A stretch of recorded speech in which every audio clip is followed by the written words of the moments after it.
A friend and I were out riding bikes through our neighborhood when all of a sudden a police car just pulls up alongside of us. Two cops hop out, point their guns at us, and tell us to freeze. We were terrified. I remember he told me that he was no longer allowed to date me because I was Black.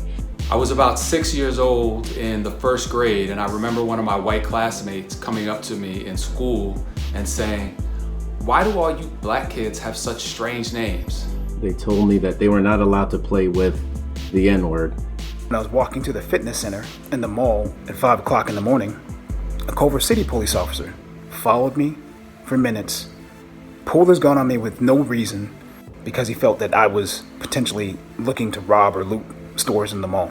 When I told him I was an attorney, he didn't believe me. He put me in handcuffs, and within minutes, at least 10 to 15 more officers were there with me in handcuffs, me telling them what my bar number was, and none of it mattered. I can't watch the George Floyd video anymore, and the same with Ahmaud Arbery. And Breonna Taylor's murder, it just causes a visceral pain. What made it real for me was when Trayvon Martin died, and I asked my father, "What would you have done if you had two boys instead of two girls?" And he said to me, "I would have raised them in another country." As a Black man, I'm fearful for myself. As a father, I'm fearful for my children. For me, it just makes me really exhausted. It's a constant reminder that I'm not really welcome here. We never get to escape the realities of being Black in America, no matter what. And so you deal with them as they come. It's almost like an obstacle course. And what many don't know is that we leave the constant pain, the fear, the dread in our homes when we enter our workspaces and do our jobs.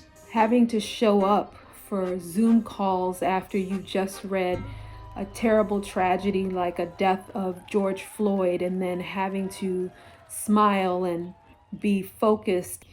It's such an emotional thing. It is so stressful.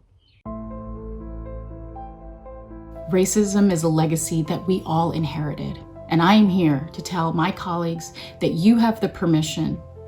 In fact, it's expected of you to fight it. To my colleagues, I'd just like to say, educate yourself on this issue, systemic racism, because it's not just police brutality. It manifests itself in all facets of life. Be empathetic, be humans. Let's start there. Let's start with the humanity of it all and really seek to understand each other's experiences. I say the first step is having uncomfortable conversations, what we call brave conversations.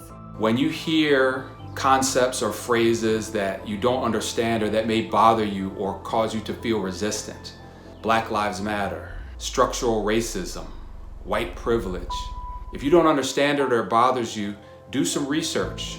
Really dig into it with an open mind. Go have a conversation and sincerely ask one of us. And it is encouraging that we have platforms such as this to express ourselves and give people an idea of the fear that we have just being African American. And we as a global company can continue to lead the way in tearing down what I believe are harmful stereotypes and characteristics that have been seared into the conscience of the world. We want the same things anybody else wants. We want happiness. We want a good life. We want great relationships with our family and friends. We want hope for the future, for our kids. I would love to be able to just have the same life experience, the same opportunities as someone who does not have my skin color. But hopefully this is a reason for you to speak up in the future and be like, this isn't right. It isn't always on my Black male coworker, my Black female coworker to speak up on injustices. It's on you to speak up on it as well.